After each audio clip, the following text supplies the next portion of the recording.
Sir, napulot ko po ang singsing na ito. Mukhang kay Tiago po ito. Nahulog niya po siguro. Nakita ko po ito sa ilalim ng study table niya. Napatitig doon si Vladimir. Umilis ang pintig ng kanyang puso nang matandaan niya ang singsing na yon. Sir? May problema po ba, sir?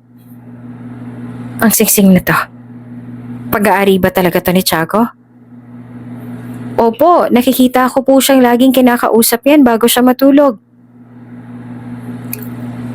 Alam mo bang dahilan bakit nasa kanyang singsing na to? Nung tinanong ko po siya, ang sabi niya po ay galing daw po yan sa kanyang ina. Hindi niya raw po yan nilalayo sa kanya kasi para ba daw po nakakausap niya ang kanyang ina kapag malapit yan sa kanya. What? His mom? Is my ex?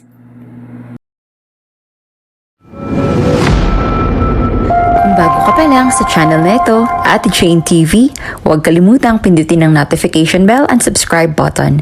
Sana po hindi naman malaking abala sa inyo ang pagpindot ng subscribe button dahil ang kapalit po nito ay ang pagsuporta para makapag-produce ng mga libreng stories sa mga channels ni Ate Jane. Maraming salamat!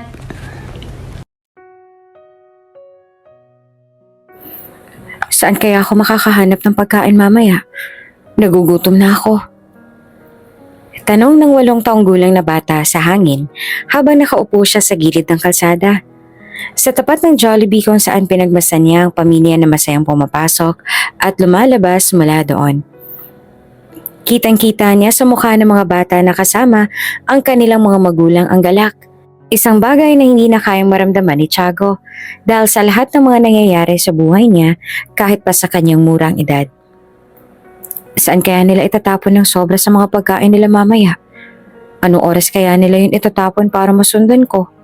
Tsak na masarap yun at magkakalaman din ng sikmura ko. Dagdag pa ni Tiago sa kanyang sarili. Hay, nagbuntong hiningi siya ng malalim at niyakap ang kanyang tuhod. Ang baho ko na pala. Kailangan ko na makaligo ulit. Kung sa bagay, 4 na linggo na nga pala akong pagala-gala. Kung umuulan sana makakaligo. Yan nga lang, mababasa naman ang mga damit ko at wala rin ako masisilungan. Saan naman kaya ako matutulog kapag nagkataong umulan? Mas mainam na sigurong walang ligo kaysa naman mabasa ang mga gamit ko. Isinandal ni Tiago ang kanyang ulo sa tuhod at malalim na nag-isip. Mabuti na lang pala talaga at mula noong pinalaya siya ng kanyang tiyahin ay hindi pa umuulan ng malakas. Mga ambon-ambon lang kasi kung sakaling umulan ng malakas o kaya naman ay bumagyo, tsak na wala siyang masisilungan. Sa karton lang naman siya natutulog. Tapos ang mga damit niya ay sa plastic lang nilalagay ng kanyang tiyahin.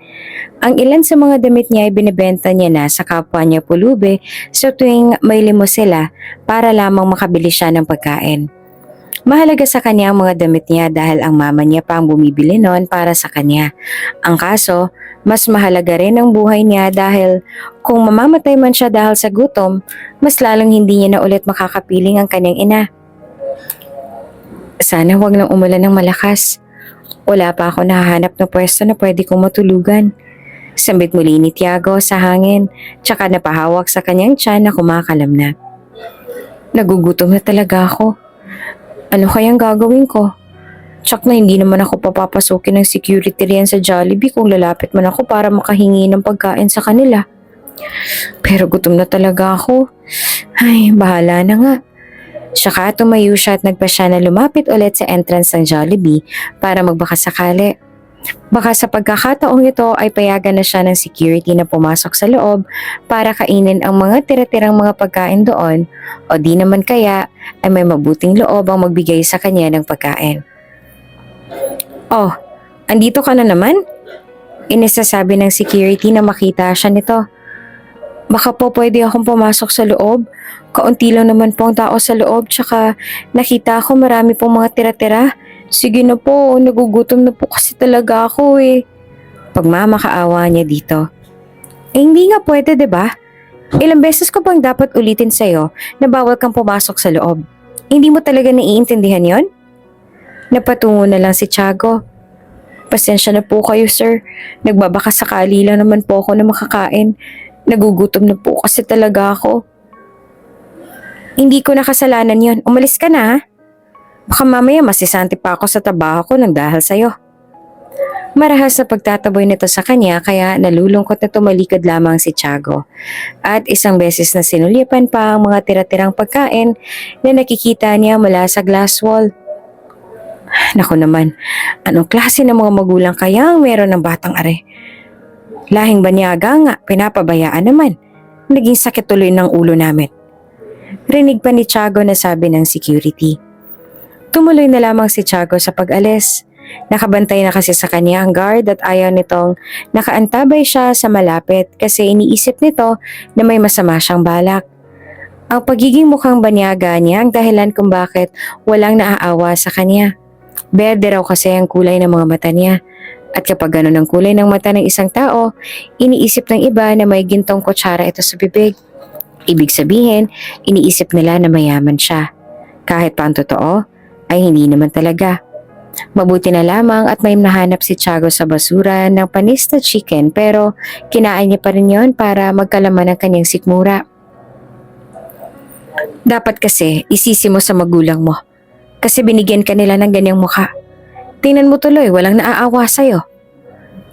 Sabi ng matanda kay Tiago, nahihiga na sa karton nito sa gilid lang din ng kalsada. Tiningnan naman ito ni Tiago. Nakaupo rin siya sa kanyang karton pero hindi pa siya nakakaramdam ng antok. Wala naman pong kasalanan ng aking ina. Magalang pa rin na tugon ng bata. Di kasalanan pala ng iyong ama na may lahing banyaga. Tumatawa pa rin na sabi nito. Hindi na lamang sumagot si Tiago dahil hindi niya rin naman masisisi ang kanyang ama sa mukha at kulay ng mata na meron siya dahil hindi niya naman nakita ang kanyang ama. Mula nang isilang siya sa mundong ito ay hindi niya pa nakikita ang kanyang ama. Kahit mga pangalan nito ay hindi niya alam. Hindi kasi sinabi ng kanyang mama kung anong pangalan nito. Nasan ba kasi ang iyong ina, bata? Bakit kanya hinahayaan na magpalaboy-laboy sa kalsada? Maya-maya ay tanong ulit sa kanya ng matandang babae. Nasa ospital po ang aking ina. Malumbay na tugon niya. Bakit? Ano bang sakit niya? Hindi ko po alam. Pag uwi niya po kasi dito ay wala na siyang malay. Ha? Saan ba siya nanggaling? Isa po siyang OFW sa Saudi. Kaso nung isang taon po umuwi na siya dito. Ang kaso, ganun na po ang lagay niya. Ay nako, tsaka kung minaltrato rin siya ng mga naging boss niya doon. Kaya nagkaganon siya. Marami talagang kaso ng ganyan sa mga OFW sa ibang bansa. Kawawa naman ang mama mo at napabilang siya sa mga taong minala sa ibang bansa. Napabayaan ka tuloy. Noong nakakapunta pa siya sa ospital, iyon nga rin ang narinig ni Tiago mula sa usap-usapan ng mga nurse sa dahilan kaya ganoon daw ang nangyari sa kanyang ina. Hindi raw pinalad ng kanyang ina sa mga naging amo nito sa ibang bansa, kung kaya ganoon ang nangyari dito. Noon ay masaya naman sila ng kanyang ina na si Bernila. Kahit napakabata niya pa noon ay natatandaan pa ni Tiago ang mga masaya nilang alaala ng kanyang ina habang magkasama sila. Subalit nagbago iyon nang pinilit ng tiyahin ng kanyang ina ang mama niya na mangibang bansa para raw mabayaran nila ang utang ng magulang ng kanyang ina, ang lolo at lola ni Tiago. Hindi raw kasi sapat ang kinikita ng kanyang ina sa pagiging sales lady nito sa isang mall noon nung nasa bansa pa. Lalo pa at nakikitira lang din sila dito. Sa unang taon ng kanyang ina sa ibang bansa, tandang-tanda pa ni Tiago kung gaanong kasaya ang mama niya nang may maipundar agad itong bahay para sa kanilang dalawa. Iyon nga lang ay lumipat din kaagad ang tiyahin ng mama niya sa bahay na naipundar ng kanyang ina dahil nasa ibang bansa pa naman daw ang mama niya. Noong nagpa siya ang kanyang ina na umuwi na sana sa bansa para makasama na ulit ang anak na si Tiago, pinigilan naman ito ni Tiang Maria, ang kapatid ng ina ng mama niya. Marami pa raw kasing dapat bayaran si Bernila at ang asawa pa ni Tiang Maria ay may sakit daw. Hindi naman daw kailangan mag-alala ni Bernila sa anak na si Tiago dahil inaalagaan naman daw nila ito ng maayos. Alam ni Tiago ang totoo na wala naman talagang sakit ang Tio Jose, ang asawa ni Maria. At pinapalabas lamang iyon ni Tia Maria para patuloy na may mahuthot na pera mula kay Bernila. Hindi naman masabi ni Tiago ang totoo sa kanyang ina dahil pinagbabantaan siya palagi ng Tia Maria niya at minsan ay hindi rin pumapayag na makausap ni Tiago ang sariling ina. Madalas ay nagsisinungaling na nga na tulog daw ang bata kahit pa ang totoo ay hindi naman. Kung tutuusin ay ano nga naman ang laban ng isang 5 taong gulang na bata noong mga sandali na iyon. Sa ikalawang taon ng kanyang ina na si Bernila sa ibang bansa, nagsimula na ang trahedya sa buhay nito. Naririnig ni Tiago na sa tuwing tumatawag ang kanyang ina ay nakikiusap ito kay Tiang Maria na makipagtulungan daw sa Philippine Embassy para makauwi na ito dahil sinasaktan daw ito ng amo nito subalit wala man lang ginawa si Tiang Maria dahil wala namang halaga para dito ang buhay ng pamangkin. Sa halip, ang importante lang naman para dito ay pera. Para matustusan ng mga luho nila ng mga anak nito, kahit pa ang ibig sabihin noon ay ilalagay nila sa bingit ng kamatayan ng buhay ng sarili nilang kadugo. Ganon sila kawalang puso na kaya nilang tiisin ang paghihirap ng kadugo nila para lamang makaahon sila sa hirap. Ilang buwan lamang mula nung huling tumawag ang kanyang ina, nalaman nila na nakauwi na ito sa bansa. Subalit sa halip na sa bahay na naipundar nito gamit ang dugo at pawis sa ibang bansa, sa malaking ospital ang bagsak nito. Wala na kasing malay ang kanyang ina dahil sa impact sa ulo nito.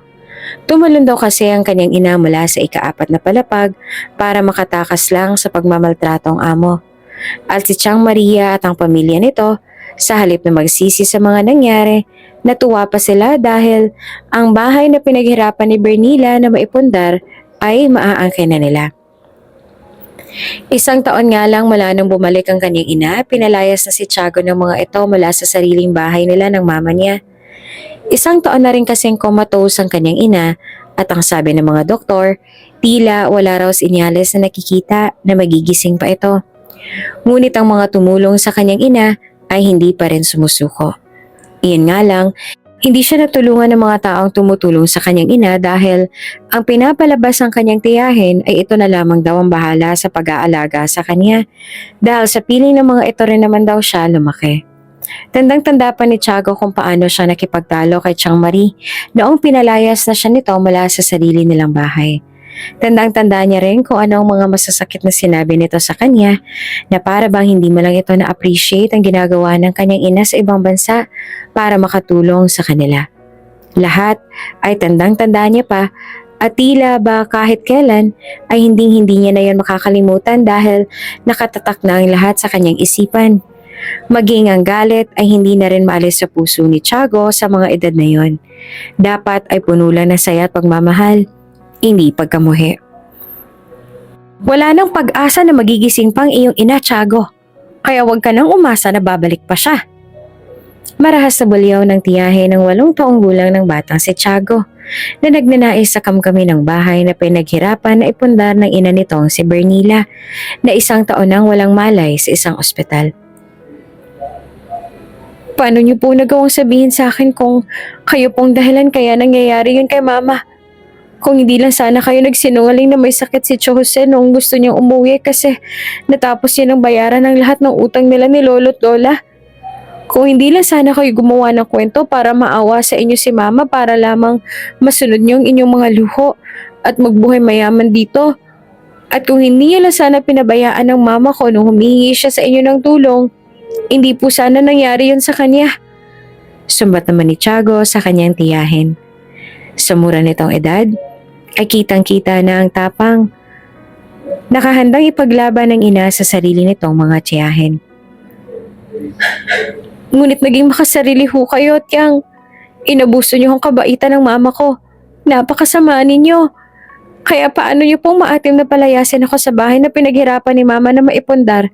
Paano niyo po nagagawin-gawin to sa akin na pamangkin niyo na rin po? At sino nagbigay sa'yo ng karapatan na sumbatan ako sa nangyari sa iyong ina? Nangingit-ngit na galit ni Ginang Maria. Bakit po? Totoo naman ho, diba? Dahil po sa inyo kaya nangyari yun sa mama ko. Nagsakripisyo siya sa ibang bansa sa pag-aakala na totoo pong may sakit si Tio Jose at kailangan niyo po ng tulong niya.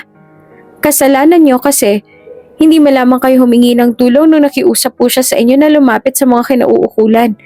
para makapagreklamo sa sitwasyon niya sa kanyang mga amo roon. Isinakripisyo niya ang kanyang sarili para sa inyo. Ngunit hindi niyo malang kaya na ma-appreciate ang ginawa niya para sa inyo. Sigaw ni Tiago sa mga ito. Marahas itong hinawakan ng pisngi niya dahilan para maluha ang bata sa sakit. Hindi ko hiniling sa iyong ina na ibuwis niya ang kanyang buhay para sa amin. Kaya wala kaming utang na loob sa iyong ina. Kasalanan niya at nagtiwala siya sa amin. Kung sana'y hindi siya nagtiwala, edi hindi yun mangyayari sa kanya. Pero ano pa nga bang magagawa niya? Ni hindi niya na nga kaya na imulat ang mga mata niya, diba? Wala na siyang magagawa ngayon. Galit pa rin ang tono ng boses ng ginang. Kaya ang bahay niya, ang bahay ko na rin ngayon. Dahil tiyak naman ako na hindi na muling magigising ang iyong ina. Ako na ang bagong magmamayari nito. At hindi ka na niya ulit maaalagaan. At dahil napakabata mo pa, wala ka namang karapatan sa bahay niyong ito. Bigla nitong binitawan ng pisngi ng bata, dahilan para mapaatras ang bata at muntik na matumba. Tuluyan na ngang lumuluha ang bata dahil ang bahay na pinaghirapan ng kanyang mama sa abroad ay basta na lamang na kakamkami ng tiyahin ng kanyang ina na dati rin nag-alaga kay Tiago habang nasa ibang bansa pa ang kanyang ina bilang isang OFW. Huwag niyo pong kukunin ang bahay na pinaghirapan na ipinundar ni Mama. Masasaktan po si Mama kapag nagising na po siya at nalaman niyang wala nang pinaghirapan niya. Pangmamakaawa pa ng batang si Tiago habang luha naman sa kanyang mga mata ay patuloy na bumabalisbis sa kanyang pisngi. Huwag kang magpapaawa sa akin. Hindi mo ba alam na sobrang sawang-sawa na ako sa'yo? Mula nang isilang ka sa mundo na to, halos ako na nag-alaga sa'yo. Pero dahil lang yon sa may napapala pa ako sa mama mo. Pero ngayon na wala siyang silbi para sa amin, baka nga ay wala na ring chance na magising pang muli siya. Kaya bilang kabayaran sa pag-aalaga namin sa'yo, hanggang nasa ibang bansa siya, kukunin na namin sa kanya ang bahay na to. Ito lang naman ang meron siya. Pero mahalaga po sa aking ina ang bahay na to. Para sa amin po ang bahay na to at hindi para sa inyo. Subalit kahit ano pa ang gawin ng bata, sadyang matigas ang puso ng kanyang tiyahin. Maging ang asawa at mga anak nito, wala man lang silang pakialam kung ang inaagrabyado nila ay isa lamang musmos na bata na wala pang alam sa mundo at dapat pangalagaan at pahalagahan. Buo na ang pasya nila na kamkami ng bahay nila at palayasin na ang batang si Tiago. Binalot pa nila sa plastik ang mga damit ng bata. At basta na lamang niyang tinapon pagkatapos ay pabagsak na isinara ang pinto. Umiiyak na dinampot ni Tiago ang mga damit niya. Hindi siya umalis sa bahay nila. Nasa tapat lamang siya dahil ayaw ni Tiago na lumayo doon. Hindi niya kasi alam kung saan siya pupunta. Dahil sa wala naman siyang ibang pamilya at mas lalong hindi niya kayang iwan ang buhay na pinaghirapan ng kanyang ina. Ngunit ang pananatili niya roon ay hindi naman ikinatuwa ni Tiang Maria. Galit na galit. Lumabas muli ang ginang nang patuloy pa rin na pagmamatigas si Tiago ang mga ito na salapilitan na nilang sinakay sa kanyang tricycle. Dinala sa lugar na malayo mula sa bahay at basta na lamang iniwan doon na para bang isang tutang ililigaw. Mula noon ay naging palaboy-laboy na si Tiago. Sinubukan niya pang pumunta sa ospital kung nasaan ang kanyang ina. Subalit bawal na rin siyang pumasok doon dahil sa pag-aakala nila na isa lamang siyang batang palayo dahil itinatanggi na rin ata ng Tiang Maria at Tiang Jose na may anak si Bernila sa mga staffs. Ano ka mo pangalan ng iyong ina na pasyente sa ospital na ito, iho? Tanong ng isang matandang janitress kay Tiago. Nagtataka kasi ang matanda nang makita siya nito na nasa labas ng ospital at nakatanaw sa mga bintana. Umaasa na makita niya man lamang ang kanyang ina roon. Bernila Lopez po, tugon ni Tiago. Bernila? Sandali, nag-isip ang matanda. Pamilyar sa akin ang pangalan na yan. Talaga po? Lumiwanag ang mga mata ni Tiago. Mama ko po yun, kamusta na po kaya siya? Gising na po ba siya? Natatandaan ko na. Siya nga yun. Ang kaso wala na sa ospital na to ang mama mo. Po? Nautal si Tiago. Nasaan na po siya? Nasaan na po mama ko? Natatandaan ko na ako naglinis sa kwarto kung saan nanatili ang mama mo. Ang narinig ko, ang mga pasyente na may malalang case ang katulad sa mama mo ay ililipat daw sa ibang ospital? Ho? Nanlumo na samit ni Tiago at ang kanyang mga mata ay lumamlam. Nagilid na roon ang mga luha. Saang ospital po siya dinala? Hindi ko alam eh, pero malayo yun dito. Siguro kausapin mo na lang yung pamilya mo tsaka kung alam nila kung saan dinala ang iyong ina, sasabihin naman nila yun sa'yo, sabi ng matanda. May mga nais pa sana siyang itanong ngunit umalis ng matanda dahil may trabaho pa ito. Nagtatapon lamang ito ng basura. Sa Tiago naman, hindi alam kung ano ang gagawin. Hindi niya na alam kung saan niya pa hahanapin ang kanyang ina. Hindi niya rin alam ang daan pabalik sa bahay nila na sina Chang Marie na ngayon ang nakatira.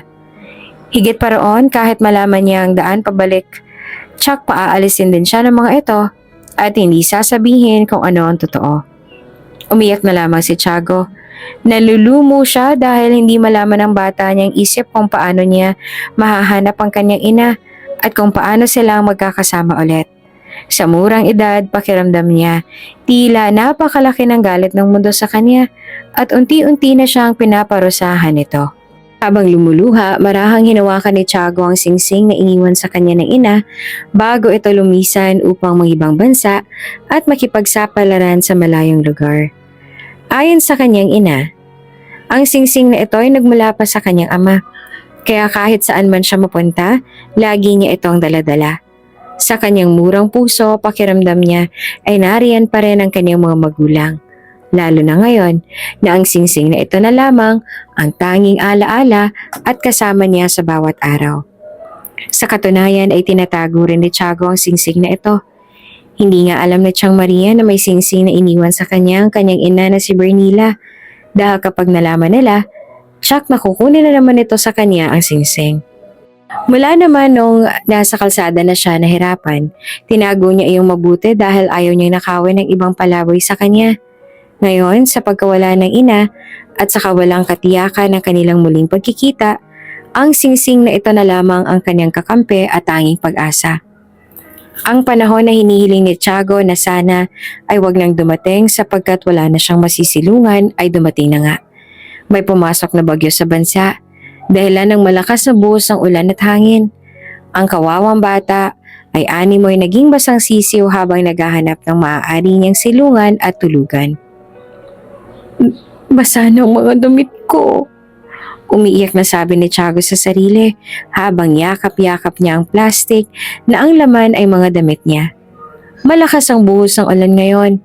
Mas lalo pa siya nababasa dahil sa mga dumadaan na sasakyan kung kaya'y tumatalsik sa kanya ang tubig ulan na naiipon sa kalsada. Saan naman kaya ako sisilong? Tanong niya ulit sa kanyang sarili. At dahil sa malakas nga ang buhos ng ulan, ay hindi na rin makita ang mainit na luhang bumabalisbis sa kanyang pisngi. Lumingalinga si Tiago. Sa kanyang paglingay, hindi niya napansin ang bato sa kanyang aapakan. Dahilan para mapatid siya at madama sa basang kalsada kung saan ang naipon na tubig ulan. Basang-basa ang mga damit niya. Mabilis na yumuko si Tiago para pulutin ang mga damit niya. Nagbabaka sakali na may isang tuyo pa sa mga iyon na maaari niyang isuot mamaya. Kasabay ng pagyuko ng bata para pulutin ang mga damit, ay malakas naman na pagkulog. Takot si Tiago sa kulog. Noong kasama pa nga niya ang kanyang ina sa tuwing may malakas na pagkulog, ay niyayakap siya nito. Ngunit sa pagkakataon na ito ay kailangan niya na maging matatag. Hindi siya pwedeng magpatalo sa takot niya. Ang kawawang bata ay pinulot ang kanyang mga gamit. Sa kabutihang palad naman ay nakahanap siya ng masisilungan sa waiting area kung saan ay pwedeng maghintay ang mga pasahero ng dumadaang bus. Mabuti na lamang din at may isa sa mga damit niya ang tuyo pa kaya hindi na siya gaanong gininaw. Sumapit ang gabi at wala siyang kinain. Hindi rin kasi siya makaalis sa waiting shed na yon dahil mababasa siya ng ulan. Takot na takot si Tiago sa bawat kulog at kidlat. Lalo pat kaunti lamang ang mga sasakyan na dumadaan at walang ibang tao sa labas. Yakap-yakap niya lamang ang kanyang tuhod at hindi na nakatulog dala ng labis na takot. Kinabukasan, mabuti na lang at bahagya ng humina ang buhos ng ulan at ang ihip ng hangin kung kaya ay nakaalis na siya sa pinagsisilungan niya para humanap ng makakain dahil nangihina na siya sa gutom. Oh siya, sige. Sa'yo na lang ang mga tinapay na yan. Total ay wala naman atang customer ngayon dahil sa sama ng panahon. Kesa naman masira lang ito. Iuwi mo na lang sa inyo. Ganon na lamang ang tuwa ni Tiago nang sabihin niya ng may-ari ng bake shop na pinaglimusan niya. Maraming uri rin kasi ng mga tinapay yon at siyak na mapupuna ng pagkalam ng kanyang sikmura. Talaga po? Ibibigay niyo na po ba talaga sa akin ito? Tumango ang babae. Oo, kaya kunin mo na yan at makakauwi ka na sa inyo. Sobrang laki naman ng pasasalamat ni Tiago sa babae at abot tenga ang kanyang ngiti dahil hindi na siya na makakaramdam ng gutom ngayong mamayang gabi habang malakas ang buhos ng ulan. Kinagabihan, mag-isa na naman si Tiago sa sinisilungan niya. May ulan pa rin. Tila hindi pa rin umaalis ang bagyo. Nagtagpo ang kanyang kilay nang mapansin niya ang isang lalaki na naglalakad palapit. Nakapurong itim ang lalaki. Maging ang payong ay itim din. Pagewang-gewang ito sa paglalakad, tila laseng.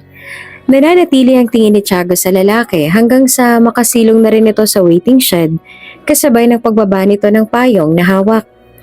May ilaw sa waiting shed na yon kaya kitang-kita ni Tiago ang mukha ng lalaki, maging ang kulay ng mga mata nito na pareho ng sa kanya. Can I sit here? Tanong nito sa kanya pero hindi naman maintindihan niya ni Tiago kung anong ibig sabihin ng winika nito dahil hindi siya nakakaunawa ng wikang banyaga. Naunawaan ng lalaki ang ibig sabihin. Ang takatakang ekspresyon niya kung kaya'y inuulit nito ang sinabi pero gamit ng Tagalog. Maaari ba ako makiupo dito? Mabilis naman tumango si Tiago. Opo. Naupo ang lalaki at isinandal ang likod sa malamig na bakal na siyang backrest ng kanilang kinauupuan. Hindi naman maialis ni Tiago ang tingin sa lalaki. Tila kasi masamang pakiramdam nito o baka lasing lang.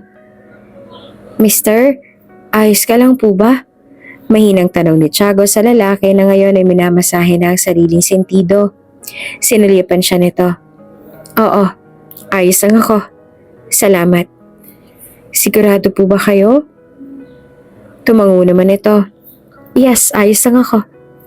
Pagkalipas ng ilang segundo ay tiningnan ulit siya nito. Anong oras na? Bakit nasa labas ka pa rin?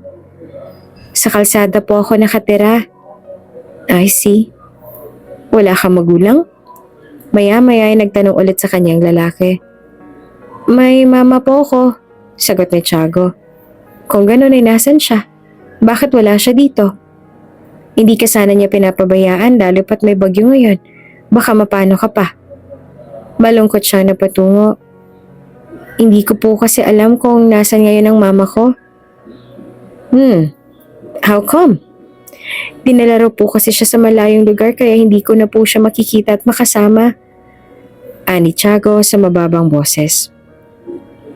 Ganun ba? Tila nadama ng lalaki ang lungkot sa kanyang boses. Pasensya na at nagtanong ako tungkol sa kanya, ha? Ayos lang po yun, mister. Sagot naman dito ni Tiago. May masakit po ba sa inyo, mister? Masakit po ba ang ulo mo? Kasi kanina ka pa po nagmamasahe. Wala. I'm just tipsy. Tipsy? Nagtataka na sambit naman ni Tiago. Yeah, nakainom ako ng kaunti. Ganun po pala yun?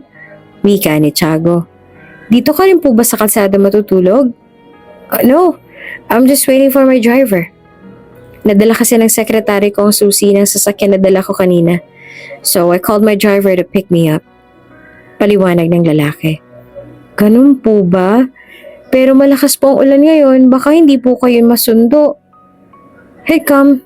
But I hope he's safe. Tingin ko ay sobrang foggy ng daan ngayon. Pinagmasdan din ng lalaki ang pagbagsak ng ulan sa basang-basang kalsada na siya namang kanina pang pinagmamasdan ni Tiago. Anong pangalan mo? Maya-maya ay nagtanong ulit ang lalaki kaya bumaling ang tingin ni Tiago dito. Tiago po, sagot niya. Tiago like Kapitan Tiago from Jose Rizal's novel? Tila na amaze ang lalaki.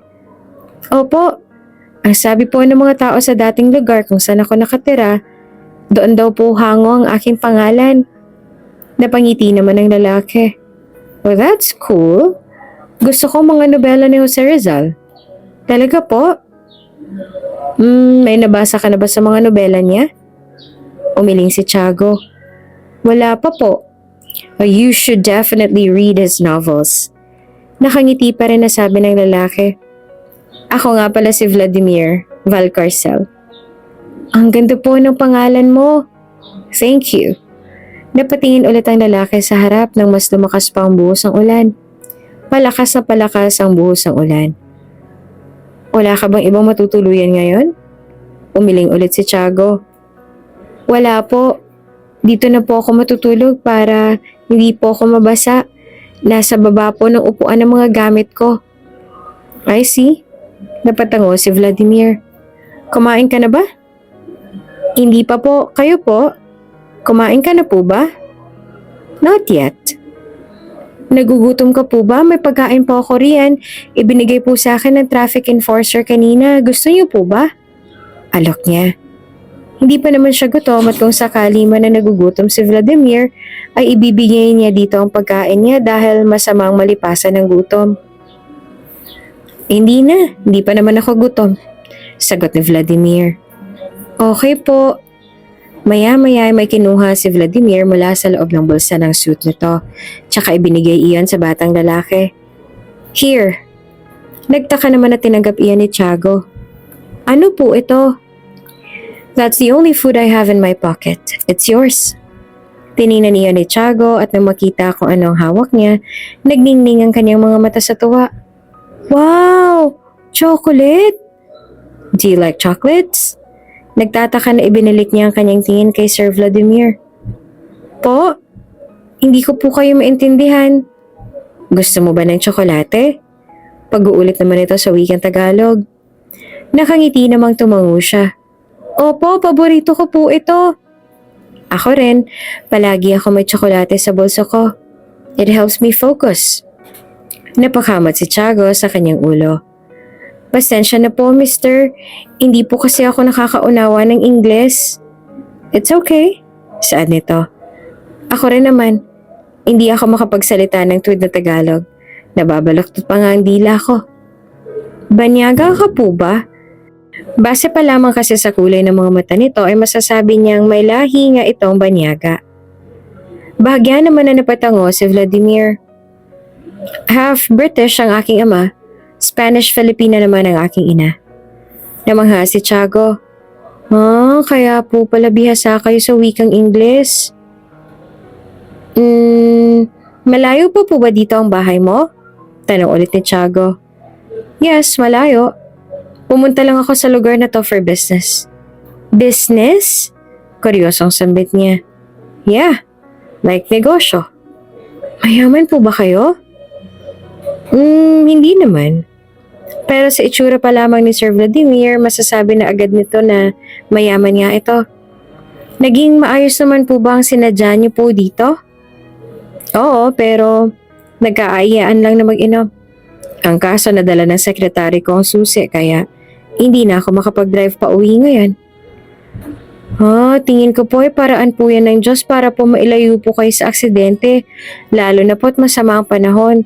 Delikado po kasi na magmamaneho pag lasing po. Tingin mo rin ba? Opo. You know what? You're smart. Nakangiting puri nito. Napakabata mo pa pero ganyan ang pananalita mo. Nakakahanga ang ganyan ha? Talaga po? Oo, sa panahon ngayon ay bihira na lamang ang bata na katulad mo mag-isip. Some of the kids nowadays are puro online games na lamang ang laman ng kanilang bibig. I'm glad to know na may mga bata pa palang kagaya mo.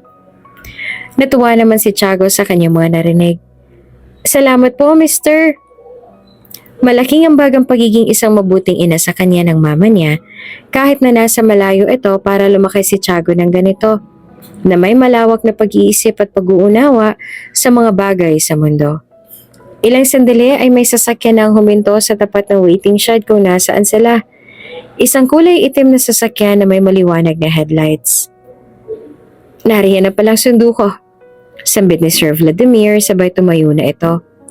Ang lalaki naman sa loob ng sasakyan ay lumabas at nagbukas ng payong para masundo si Sir Vladimir at hindi ito mabasa.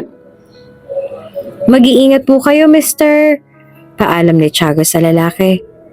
Sa hindi naman malaman na dahilan ay nakaramdam ng lungkot ang bata dahil maiiwan na naman siyang mag-isa. Lalapit na sana si Vladimir sa driver na naghihintay nang may bigla siyang maalala. Napahinto siya at muling hinarap ang batang lalaki. Hinugot niya ang wallet mula sa kanyang bulsa at kumuha ng blue bill para ibigay sa bata. By the way, here, buy yourself something to eat.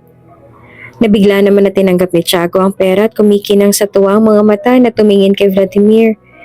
Salamat po, mister. Mag-iingat po kayo sa inyong pag-uwi.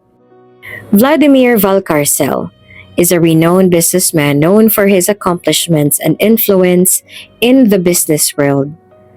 Coming from a prominent and wealthy family, he graduated from a prestigious business school where he quickly distinguished himself. From a young age, Vladimir earned numerous accolades, establishing himself as one of the most successful young billionaires. His reputation extends beyond his wealth. He is widely admired for his striking looks, which make him exceptionally popular among women. Ika nga ng ilang kababaihan, meron daw din siyang mukhang makalaglag panty. Mga matang kayang magtago ng lahat ng sikreto ng mundo at titig na animoy natutunaw ang sino mang masulyapan. Kung kaya, hindi na rin nakakagulat na maraming nangangarap sa kanya. Bukod sa taglay niyang kagwapuhan, ang mga nagawa niya sa buhay ay sapat na para maging pantasya ng karamihan. Iyan nga lang sa dami ng mga nagnanais na mapansin at masulyapan niya, ang puso niya ay nananatiling sarado sa iba. He is far from perfect, not quite the ideal everyone imagines. And even now, Vladimir remains an enigma to those around him. Hanggang ngayon ay nananatiling nakakulong pa rin siya sa pangako at alaala ng nakaraan. Isang pangako na hindi niya alam kung may pag-asa pa bang matupad o kung kailangan niya bang bitawan at magpatuloy na lamang sa buhay niya sa kasalukuyan kaysa patuloy siyang umasa sa nakaraan. Ano pong nangyari, Sir Vlad? Nagtataka na tanong ni Saint, ang sekretary ni Vladimir nang mapansin na parang kanina pang may hinahanap ang boss. Nawala ang card ko. Sagot ni Vladimir na naghahanap na rin sa cabinet ng lamesa niya. Aling card po? The black one. Ay, baka po na-misplace niyo lang? Sambit naman ni Saint at lumapit na rin sa boss para tulungan ito maghanap. No? Sandaling nag-isip si Vladimir. Iniisip niya kung saan niya nga ba iyon huling nailagay. Naalala ko na. Marahil ay nahulog ko yun nung naibigay ko ang pera dun sa batang pulube when I was drunk. Saan nga ba ulit ang lugar na yun? I can't remember the place. Muli niyang inalala kung saan niya ba nakita ang batang yon. Mabuti na lang at natandaan niya naman ang eksaktong lugar. Sana lang ay naroon pa ang card niya. Pupuntahan niyo po ba? Tanong ni Saint sa boss. Yeah, after work. Pa-check na rin ang bank transaction ko kung may ibang gumagamit. Baka kasi may ibang nakapulot. Tumango si Saint at agad na ginawa ang pinag-utos ng boss. Wala naman po ang recent transaction ng card mo, sir. Tingin ko po ay wala pa po nakakapulot nun. O kaya naman ay hindi pa nila nagagamit. That's good. That means nasa mabuting kamay yun. Opo, sir. Naupo na ulit si Vladimir sa kanyang office chair at tinanong ang secretary kung ano ang kailangan nitong sabihin sa kanya kaya nandito ito ngayon sa office niya. Sobrang laki po ng tinaas ng tax mo ngayon compare sa nagdaang taon. Napakunot naman ng noon ni Vladimir. Halos buwan-buwan na lang kasi tumataas ang tax niya at hindi man siya nabibigyan ng sapat na dahilan sa sanhi noon. And why? I think it might have something to do with you being single and having high earnings.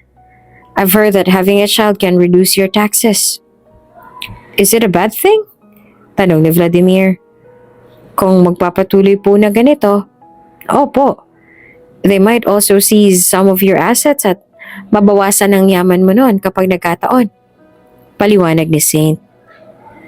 And the most effective solution is to have a child, correct? Sabay buntong hininga ng malalim ni Vladimir. Tumango naman si Saint. Opo, malaking kabawasan po ng tax sa isang taong pagkakaroon ng anak. It will also help prevent the possibility of them seizing some of your assets kasi ang magiging kahati mo na nun ay ang iyong anak. Nagbuntong hininga naman ng malalim si Vladimir. He can't believe this. Pati ba naman yun ay magiging problema para?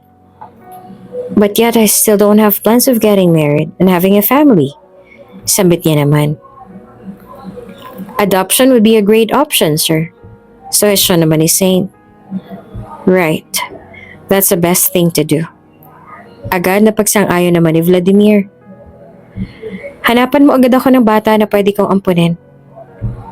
Sa tono ng boses niya ay para bang nagpapahanap lang siya ng aso na aampunin niya at hindi isang bata. I mean, mayaman naman si Vladimir kaya ang pag-aalaga sa isang bata ay hindi magiging mahirap dahil kayang-kaya niya namang bigyan ng maayos na buhay ang batang aampunin niya. Kaya niyang pag-aralin sa mataas na paaralan ng bata at kaya niya rin naman siguro na maging isang ama.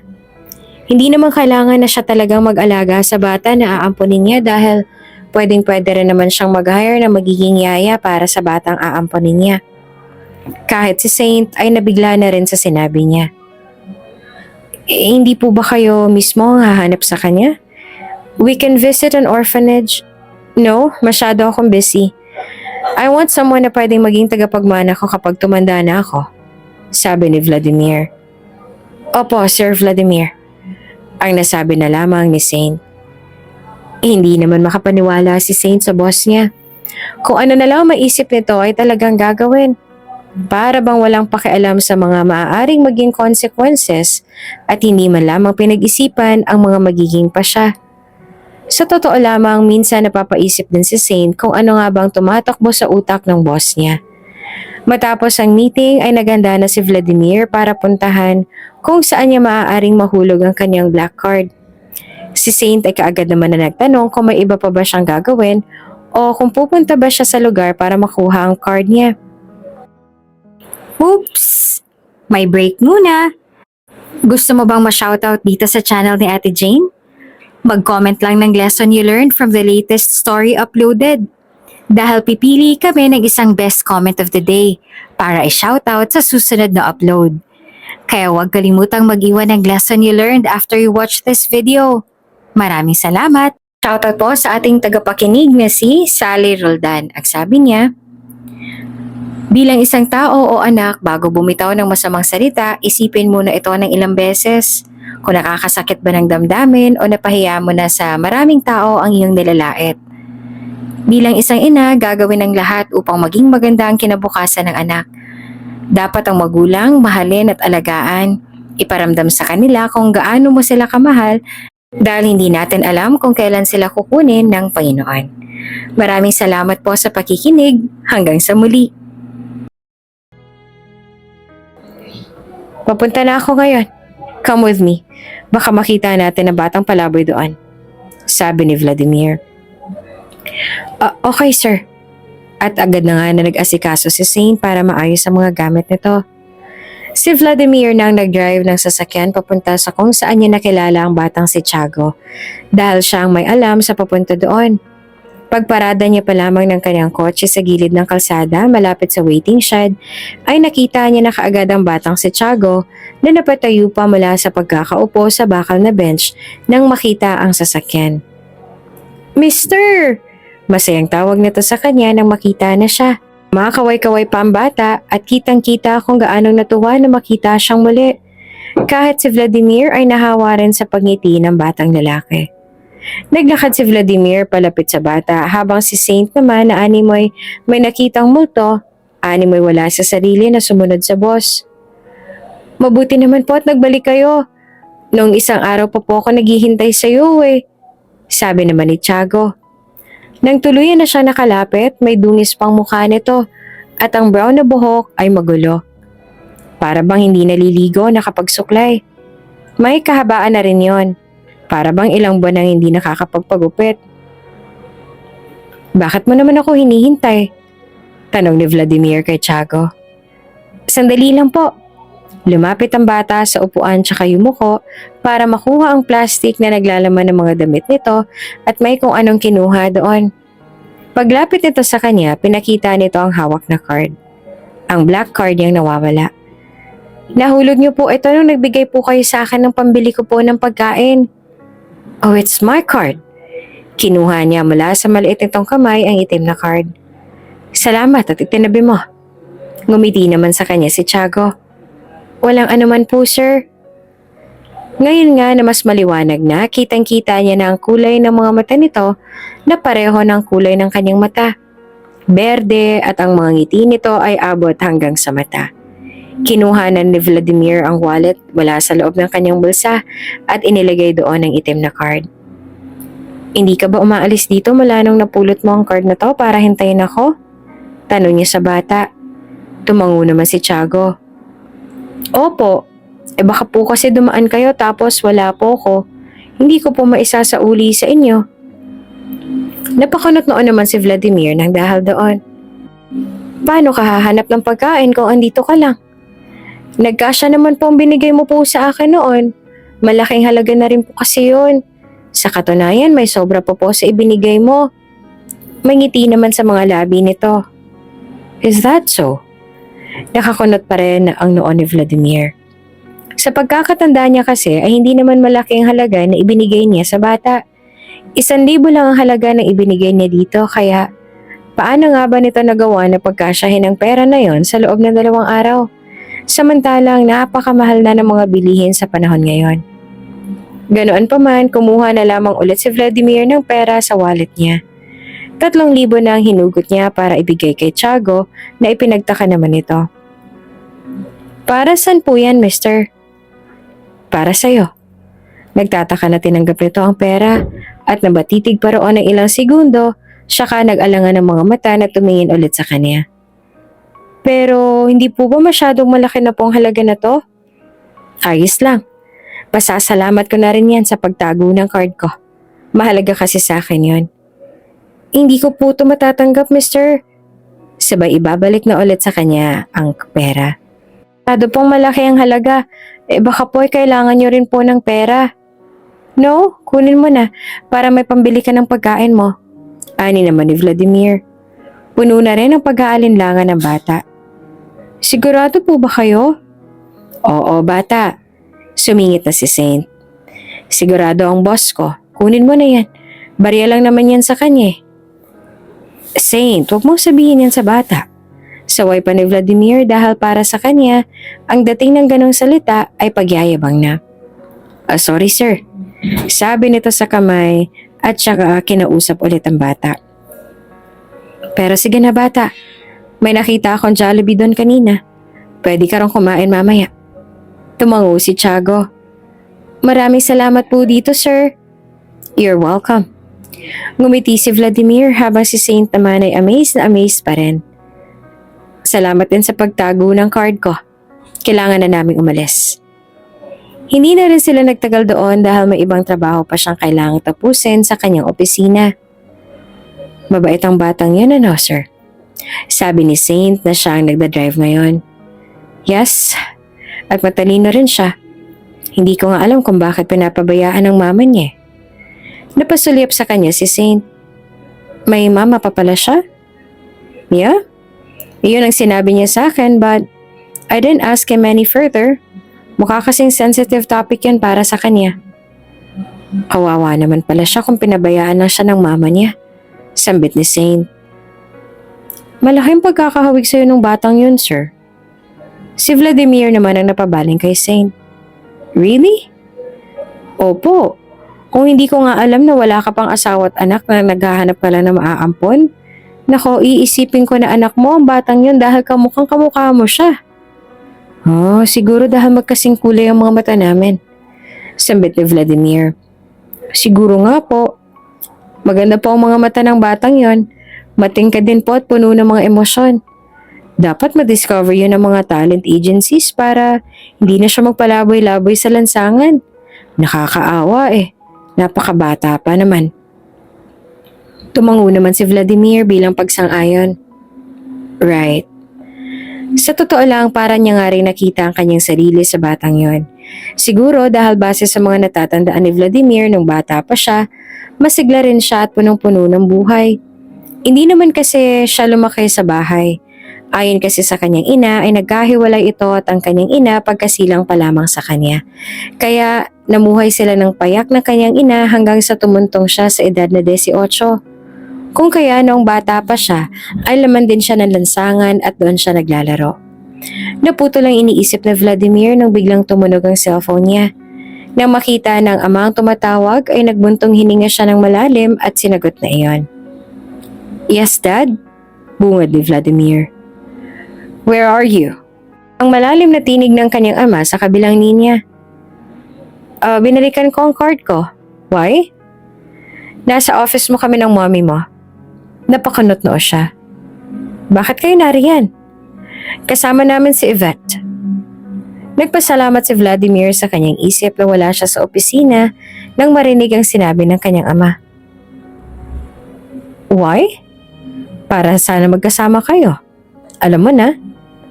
Boses iyon ang kanyang ina na matagal nang gusto si Yvette para sa kanya. Inaanak kasi ng mommy niya si Yvette, kung kaya malapit na si Yvette sa kanyang ama.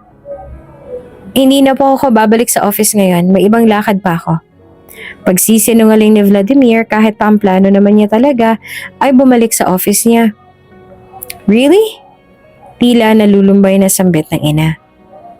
Yeah. Hindi mo ba pwedeng ipagpaliban muna yan? Sorry mom, hindi po pwede. Han, sabi ko naman kasi sa'yo, busy ang anak natin. Sabi ng kanyang ama. Besides, he doesn't like your inaanak. Rinig ko na ang gusto raw ng anak natin ay yung business partner niyang si Sakura. Yung Japanese. Hindi ko nga gusto yung Sakura na yun for him. Yvette is a perfect match. Matigas na sabi naman ng kanyang ina. Na dahilan para muling mapapuntong hininga si Vladimir. Malapit na kasi yung pag-awayan kahit pa wala naman siyang gusto ni isa sa mga sinasabi nila. Wala na tayong magagawa riyan. Kung yan ang gusto niya, then let's just accept it. Dad, hindi ko rin gusto si Miss Sakura. Wika ni Vladimir na may bahid na ng inis. Oo nga pala, may hinihintay pa siyang bumalik. Sabay tawa naman ng kanyang ama na siyang may alam.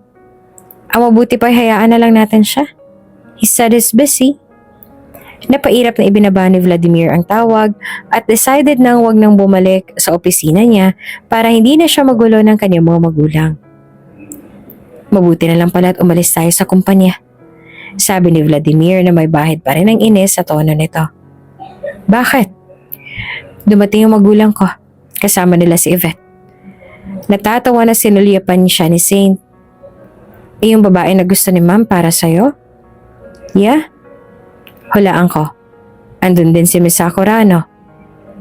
Diba gusto rin yun ng iyong ama para sa'yo kasi kaibigan nila ang mga magulang ni Sakura? Natatawa pa rin ang sabi ni Saint. No, wala ron si Sakura. But he didn't forget to mention her. Ewan ko ba sa kanila? They're assuming na may gusto ako sa mga babae na gusto nila para sa akin.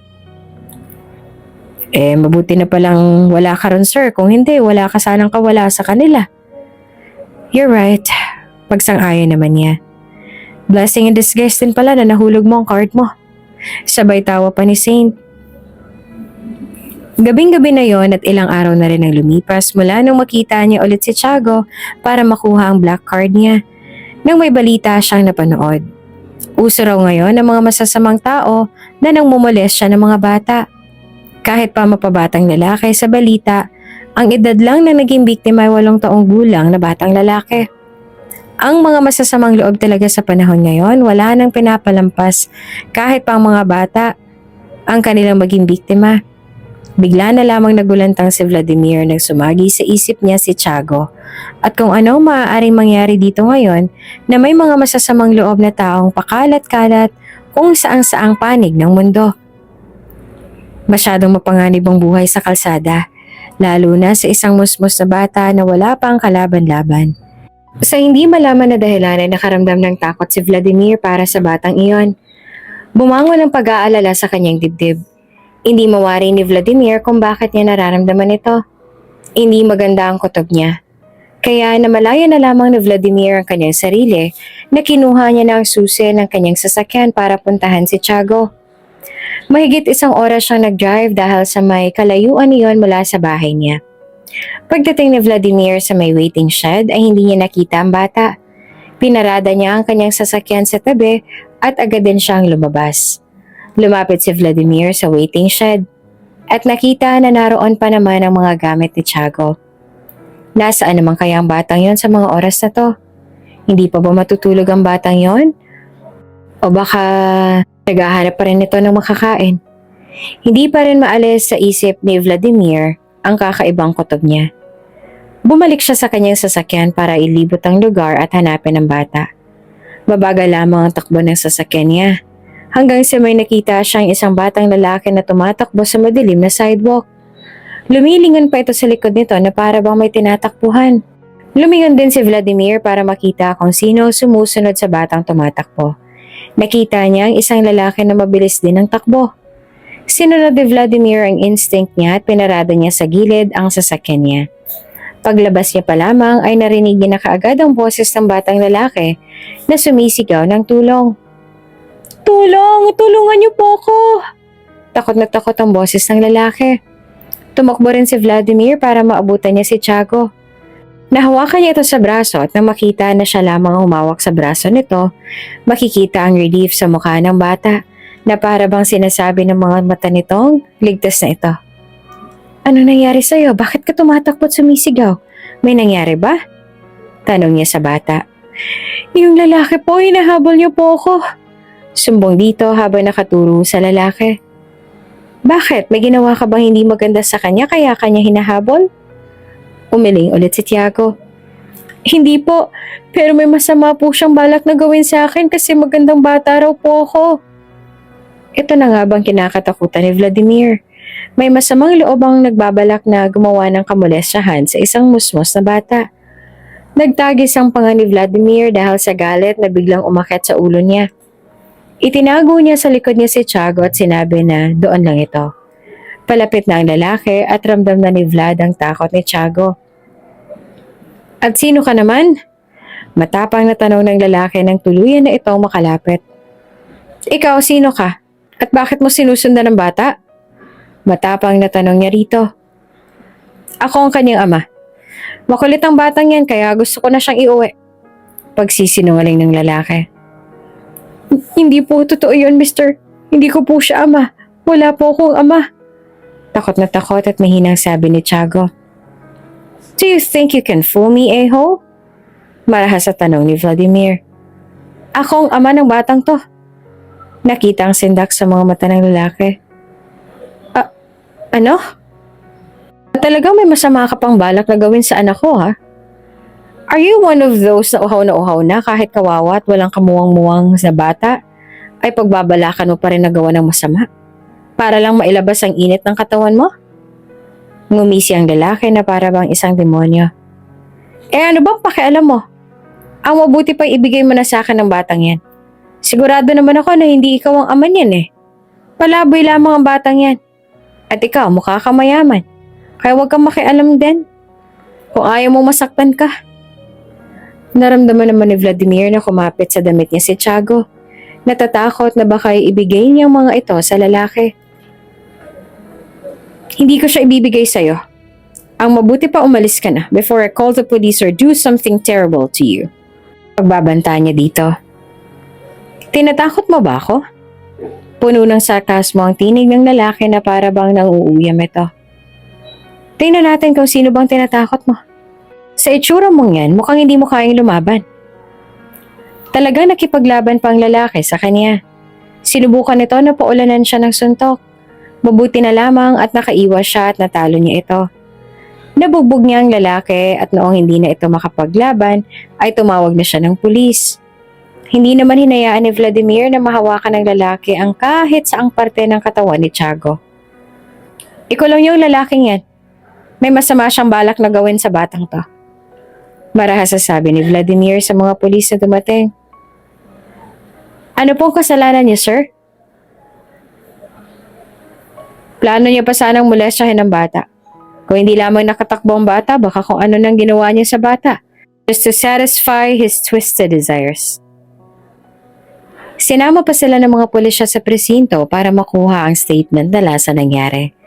Napatunayan din na may mga kasalanan ng lalaki dahil may record na pala ito sa mga pulisya sa parehong kaso. Nakakagalit na muntik na rin maging biktima si Tiago. Kung kaya, hindi na pinalampas si Vladimir ang pagkakataon at sinigurado niya nang hindi na ito makakalabas sa kulungan para wala nang sunod na mabiktima. Matapos noon ay dinala naman ni Vladimir si Tiago sa ospital para makasiguro na walang nagawa ang lalaking yon at para mabigyan din ng solusyon ang pagiging malnourished nito. Sobrang nakakaawa kasi talaga ang lagay ni Tiago at kitang-kita dito ang trauma dahil sa nangyari. Nagumagahan na sila roon sa hospital para masiguro na maayos ang lagay ni Tiago. Hindi na rin umuwi si Vladimir sa bahay niya para may kasama si Tiago sa ospital, lalo pa't batid niyang natatakot pa ito. Kinabukasan ay dumating din si Saint dahil nalaman nito kung ano ang nangyari. Sir, hindi po ba balak mo umampo ng magiging tagapagmana mo? Sabi sa kanya ni Saint habang nasa labas sila ng kwarto kung nasaan si Tiago. Iya, sagot niya naman dito. Bakit hindi mo nalang ampunin ang batang yon? Si Tiago. Total wala naman pala siyang pamilya dahil malayo rin daw ang kanyang ina. Tsaka ko na magiging maayos ang buhay niya pag siyang napili mong ampunin. Matalino ang bata. Maaari na siyang maging tagapagmana mo since you said na wala ka namang plano na magkaroon ng anak. Sabi nito. Pero meron siyang ina. Hindi ko siya pwedeng kunin mula sa kanyang ina. Nakausap ko siya kanina. Hindi niya raw alam kung nasa ng mama niya. At sa itsura ng bata, mukhang kailangan niya ng pamilyang mag-aaruga sa kanya. At bahay na masisilungan. Kapag patuloy siyang magpapalabay-labay sa lansangan, maaaring maulit ang nangyari sa kanya. Lalo pat marami ang may mga masasamang loob sa lansangan. Pinag-isipan niya ng mabuti ang sinabi ni Saint. Sa totoo lang, naging malapit na rin sa kanya si Tiago, kaya kung ito man ang aampunin niya, ay hindi naman siya mahihirapan na makapag-adjust. Isa pa, may kakaiba rin siyang nararamdaman sa bata. Iyong pakiramdam na napakahirap i-explain, na para bang matagal niya nang kilala ang bata, na parang matagal niya na itong hinahanap. Ganon ang pakiramdam. But somehow, it's also much deeper than that. Nagpa siya si Vladimir na sundin kung ano man ang suggestion ng sekretary niya. Kung sakali man napapayag si Tiago na ampunin niya ito, tsak na mabibigyan niya ang bata ng mas maayos na buhay at matutulungan din siya ni Tiago para mapababa ang tax niya at magiging dahilan nito para makuha niya ang kanyang mana mula sa kanyang mga magulang na siyang malaking tulong din para mas magiging maayos pa ang buhay at future nito. Ano pong gusto niyong sabihin sa akin, mister? Tanong sa kanya ni Tiago. Ang inosente, nagtatanong nitong mga mata ay diretso nakatingin sa kanya. I'm planning to adopt you, sabi ni Vladimir. At nakita na kumunot ang noo ni Tiago. Ang akala ni Vladimir ay hindi ito nagustuhan ng narinig. Ngunit hindi lang pala nito maintindihan kung ano ang sinabi niya. Ano pong ibig niyong sabihin? Tanong ni Tiago. Plano kong ampunin ka. Natigilan si Tiago at nakita niyang kislap sa mga mata nito. Tila ba bigla rin nagkakulay ang mukha nito. Talaga po? Tumango naman si Vladimir.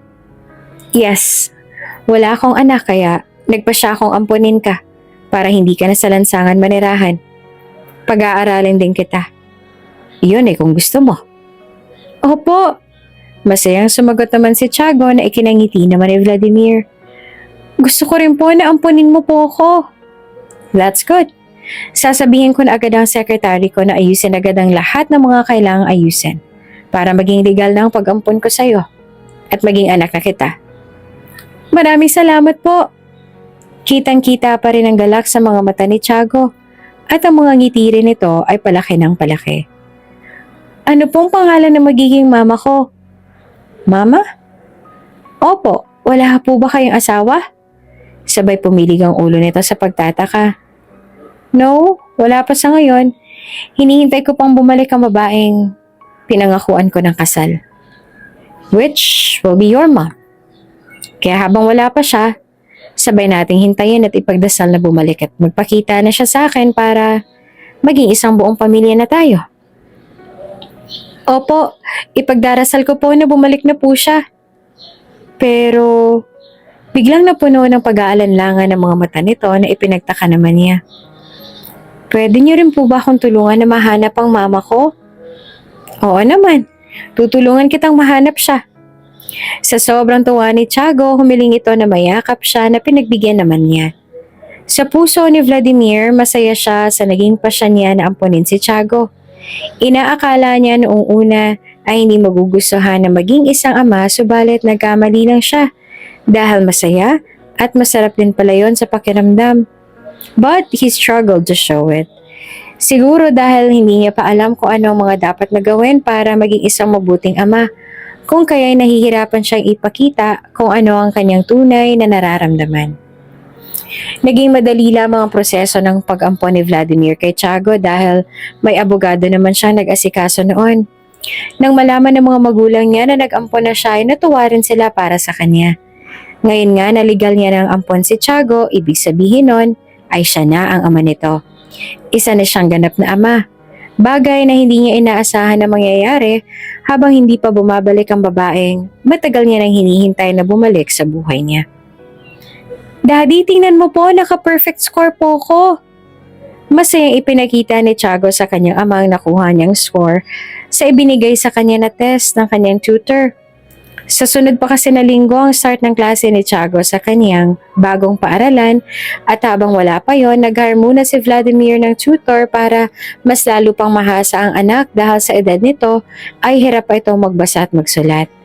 Ngunit dahil sa masikap na bata si Tiago, madali niya lang rin natutunan ang lahat ng dapat niyang matutunan.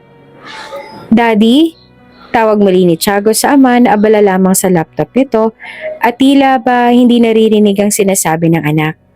Naroon din ang magulang ni Vladimir at nagkatinginan na lamang sila sabay hinga ng malalim nang makita ang lungkot sa mga mata ng apong si Tiago dahil hindi ito pinapansin ng ama.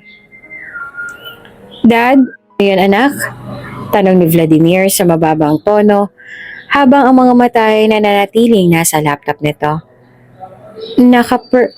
Bago pa man matuloy ni Tiago ang kanyang sasabihin ay tumunog na ang cellphone ng ama. Agad na kinuha ni Vladimir ang kanyang cellphone. Sinagot ang tawag bago tumayo para makausap ang kung sino man na nasa kabilang linya. Hindi na nito nabigyan ng pansin ng anak na walang ibang nagawa kundi ang sundan na lang ng tingin ng ama. Lumapit ang ina ni Vladimir sa apo dahil pansin nito ang lungkot sa mga mata ng bata. Pagpasensyahan mo na ang daddy mo, apo. Busy lang siya. Nagkaroon kasi ng malaking problema sa kumpanya. Tiningala naman ni Tiago ang lola tsaka marahan na tumango. Okay lang po, lola.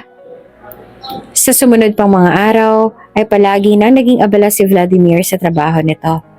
Nagkaroon kasi ng malaking problema sa kumpanya na kailangan nitong mabigyan ng pansin. Sa unang pagpasok nga ni Tiago sa kanyang paaralan, ang yaya niya lamang ang tangi niyang kasama dahil sa busy pa sa trabaho ang kanyang ama.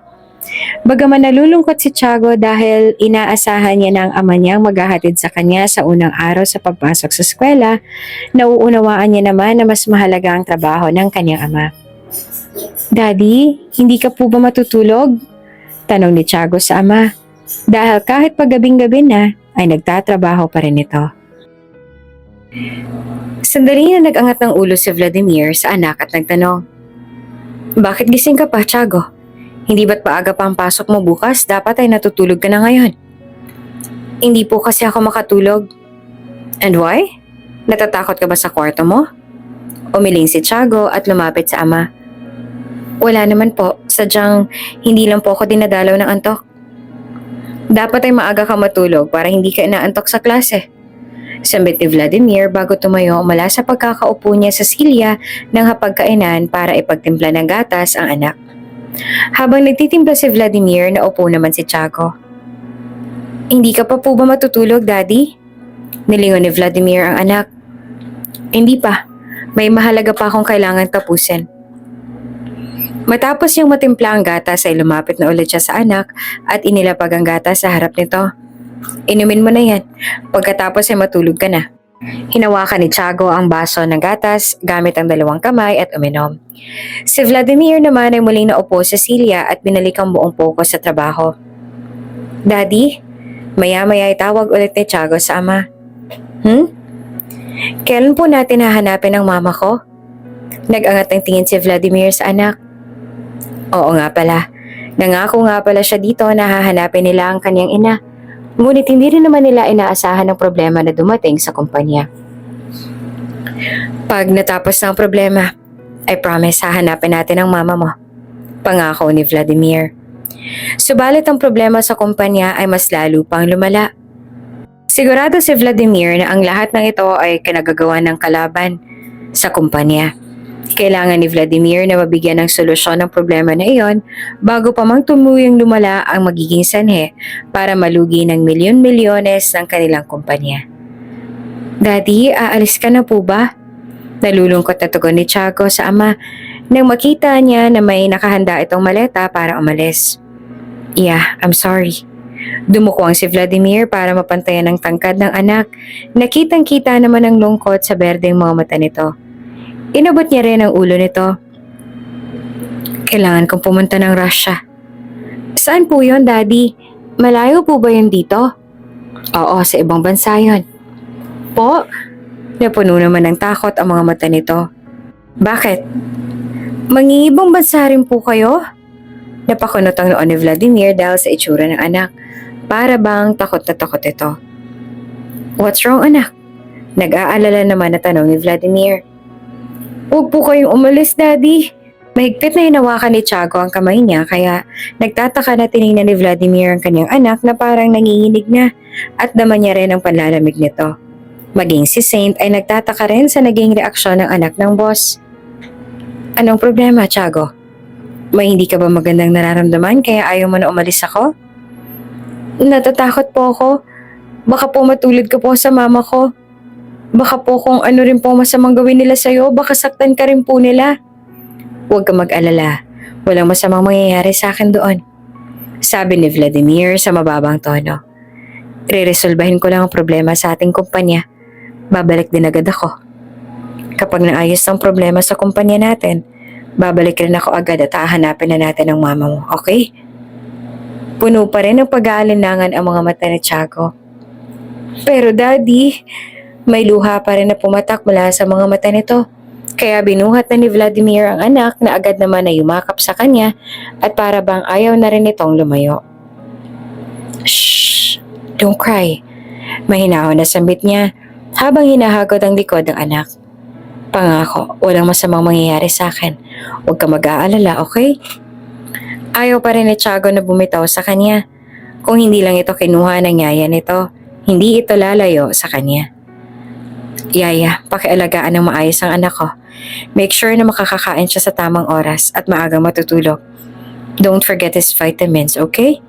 Bilin ni Vladimir. Tumango naman ang yaya ni Tiago na nananatiling hawak si Tiago na umiiyak pa rin.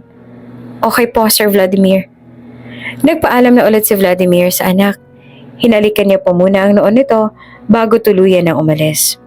Kasama niya pa si Rasha, ang sekretary niya. Ang personal driver ni Vladimir ang nag-drive sa kanila papunta sa airport. Sir, kawawa naman ang anak mo. Mukhang nag-aalala talaga siya para sa'yo. Parang takot siyang maulit sa'yo nangyari sa kanyang ina. Sabi naman sa kanya ni Saint. Nasa passenger seat ito habang si Vladimir naman ay nasa backseat at nakatanaw sa labas ang bintana. That was the first time, apart from my parents and my ex-girlfriend, that anyone had ever shown such concern for me. Nakakatapa ng puso, ano? Mukhang hindi ka po talaga nagkamali ng desisyon na siyang napili mong ampunin. Ama na talaga ang tingin niya sa'yo. At napakabuting bata niya rin. Yeah. But the problem is, I don't know how to be a father to him. I want to be a dad he deserves, but I'm not sure where to start, or if I'm even up to the task. Sabay buntong hininga niya ng malalim. Pansin ko nga din po, sir. Sang-ayon naman ni Saint. I can't show him the love he deserves. Not because I don't want to, but because I don't know how. Pag-amin naman ni Vladimir, it's like I'm holding back. Afraid I'll somehow mess it up. Natututunan naman po ang ganyan. Over time, matututunan mo rin na ipakita sa kanyang pagmamahal mo sa kanya bilang ama. I mean, this is the first time na naging isang ama ka kaya natural lang na mangangapa ka pa sa mga ganyang bagay. Hindi naman lahat ng bagay ay natututunan sa unang subok, hindi ba? Isang malalim na buntong hininga ulit ang pinakawalan ni Vladimir. Yeah, at kapag naresolba na ang lahat ng problema sa kumpanya, I will try to make it up for my son. Ang weird po palang marinig na may anak kang tinatawag, sir, ano? Nasanay ako sa sarili mo lamang ang lagi mong inaalala. Natatawang sabi pa ni Saint. Lumipas ang isang linggo at nanatiling nasa Russia pa rin si Vladimir. Dahil hindi pa rin nila naresolba ang problema. Sa katunayan ay mas lalo pa yung lumala kaya hindi na alam ni Vladimir kung kailan ba sila makakabalik ng bansa. Daddy, boses ni Tiago habang kausap ang ama sa FaceTime. Kahit paggabing-gabi na ay abala pa rin si Vladimir sa pagtatrabaho. Sinagot lang talaga nito ang FaceTime dahil ang sabi ng lolo at lola ni Tiago ay nalulungkot na raw ang bata lalo pat kailangan na rin bumalik ng mga ito sa Cebu. Yes, son? Tugon ni Vladimir. Pupunta ka po ba sa meeting sa school? May meeting daw po ang mga parents. Sandaling tiningnan ni Vladimir ang anak sa screen ng kanyang MacBook. I'm sorry, hindi pa ako makakauwi eh. May problema pa kasi akong kailangan na resolbahin. Nandiyan naman ang yaya mo, you can ask her to attend the meeting for you if you want. Free naman ang lolo at lola mo. I'm sure they'll be happy kapag sila nang a-attend ng meeting mo. Pero, hindi na naman natuloy ni Tiago ang gustong sabihin dahil may mahalagang online meeting si Vladimir. I need to hang up na, okay? Nag-join ng mga ka-meeting ko. I'll call you later pagkatapos ng meeting ko. Okay po, Daddy. Malungkot na sagot naman ni Tiago. Ilang oras ang hinintay ni Tiago ngunit wala pa rin siyang tawag na natatanggap mula sa kanyang ama. Palungkot na siya ng palungkot at iniisip ni Tiago na bakay hindi rin siya gusto ng daddy niya. At pagdating ng araw ay iwan ulit siya nito sa lansangan. Sa totoo lang ay ayaw na ni Tiago na bumalik pa siya sa lansangan dahil maayos na ang buhay niya ngayon. At nangako rin ang daddy niya na hahanapin nila ang kanyang ina, subalit hindi pa rin mawala kay Tiago ang takot at pag-aalala. Yaya Maneth, tumawag na po ba si daddy? Makalipas ang ilang oras ay muling tanong ni Tiago sa kanyang yaya. Hindi pe, tingin ko ay busy pa ang daddy mo. Ang mabuti pa magpahinga ka na. Bukas tsaka ko natatawag na siya sa'yo. Maaga pang pasok mo bukas, di ba? Bagaman gusto niya makausap ang ama, sinunod niya na lang ang sinabi ng kanyang yaya na magpahinga na siya para hindi siya malate pagising bukas. Kinabukasan, maagang gumising si Tiago at ang una nitong tinanong ay ang kanyang ama. Yaya, tumawag na po ba si daddy? Hindi pe. Pero ang sekretary ng daddy mo, si Sir Saint, tumawag siya kanina. Pinapacheck ka raw ng daddy mo. Sobrang busy kasi niya ngayon sa trabaho kaya hindi raw nakakatawag. Ganun po ba? Malumanay niya namang sabi. Oo, pero huwag kang mag-alala sa daddy mo. Baka malapit na rin umuwi yun. Pagka-uwi nga ni Tiago mula sa paaralan ay tumawag ang kanyang ama. Iyon ay para lamang mag-sorry dahil hindi raw talaga ito makaka-attend sa meeting dahil sa dami ng kailangan nitong gawin. Ngunit ang pangako nito ay babawi ito pag-uwi. Hindi naman pinilit ni Tiago ang kanyang ama na umattend dahil nauunawaan niya kung gaanong kahalaga ang ginagawa nito, lalo pat malaking kumpanya ang inaasikaso nito. Sumapit na ang araw ng meeting na si Yaya Maneth lang ang kanyang kasama. Lahat ng mga kaklase ni Tiago ay kasama ang kanilang mga magulang at si Tiago lamang ang dumating na yaya ang nakasunod sa kanya. Nasaan ang mga magulang mo, Tiago? Tanong ng guro. Busy po ang daddy ko kaya si yaya ko pong a-attend ng meeting. Paliwanag naman niya. Ano? Hindi naman pwede na yaya ang umattend eh. Malungkot siyang napatungo. Ganun po ba? Tatawagan ko na lang ang lolo at lola niya. Ngunit mga isang oras nga lang po ang kailangang hintayin. Baka po kasi mag-airplane pa sila, madam. Sabi naman ng yaya ni Tiago. Oo siya, sige. Mamaya pa naman ang start ng meeting. Habang naghihintay ay lumapit kay Tiago ang kanyang mga kaklase na hindi niya pa ka-close dahil iba pang pakikitungo nila sa kanya. Marahil dahil sa baguhan lamang siya. Wala ka ng mama tapos hindi ka pa love ng daddy mo? Nang aasar na sabi ng isa niyang kaklase. Hindi yan totoo, love niya ako. Sabi naman ni Tiago. Nagtawanan naman ang mga ito. Kung love ka niya, bakit wala siya dito ngayon? Bakit yaya mo lang ang kasama mo? O baka naman ang yaya mo talaga ang mama mo? Busy lang ang daddy ko, may inaayos daw siya sa kumpanya, sabi ng sekretary niya. Malungkot na aniya. Sabihin mo ang mahalaga lang sa daddy mo ay pera at hindi ikaw. Mas importante para sa kanya ang yaman at hindi ikaw. Mabuti pa ang daddy ko, kahit na busy siya, may time pa rin naman siya para sa akin. Noong dumating na ang lolo at lola ni Tiago para siya mag-attend sa meeting niya, ay saka lamang tumigil ang mga nang-aaway sa kanya. Saka lamang sila sinaway ng mga magulang nila dahil hindi sila makapaniwala na ang lolo at lola niya pala ay ang mag-asawang Valcarcel. Ibig sabihin, ang kanyang ama ay ang nag-iisa nilang anak. Lingid sa kaalaman ni Vladimir, ang pagiging busy niya ang magiging sanhe para mahanapan siya ng butas sa mga kalaban niya sa negosyo para mapabagsak siya at maging dahilan din para mawala sa kanya ang kanyang anak. Nalaman namin na kaya lamang inampon ni Vladimir Valcarcel ang bata para lang mabawasan ang tax niya at para makuha niya ang mana sa kanyang magulang. Ito ay base sa aming pag-iimbestiga, sabi ng isang lalaki sa boss na si Mr. Ferrer. Really? Nakangisi na sabi ni Mr. Ferrer. Hindi naman mahalaga sa kanya ang batang inampon niya. Ginagamit niya lang ito. Wala man lang siya panahon para sa kanyang anak. Palagi siya nasa ibang bansa. Nakakaawa na ang bata. Kung sakali na mapaniwala natin ang mga nasa kinauukulan tungkol sa tunay na dahilan niya, kaya siya nag-ampon ng bata, tsak na magiging dagok iyon kay Mr. Valcarcel. At ang ibig sabihin lamang nun, malaki ang tsansa natin na makuha ang mga investors niya. Mas lalo pang napangiti si Mr. Ferrer. Maganda yung nakalap mong balita. Makakatulong para tuluyan kung mapabagsak ang walang hiyang to. Gawin niyo ang lahat para bumagsak na ang Vladimir na yan. At nang maangkin ko na kung ano ang dapat na mapunta sa ating kumpanya. Natapos na nga ni Vladimir ang pagresolba ng problema sa kanilang kumpanya. Subalit pagbalik nila sa bansa ay may panibagong problema na naman siyang kakaharapin.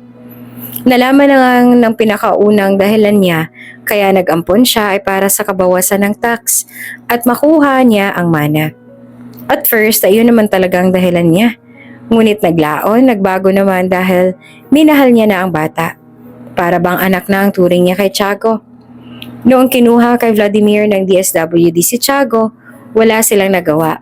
Lalo pat may sapat naman na patunay na iyon nga ang dahilan niya, ngunit hindi ibig sabihin nun ay hahayaan niya na hindi makabalik sa kanya si Tiago.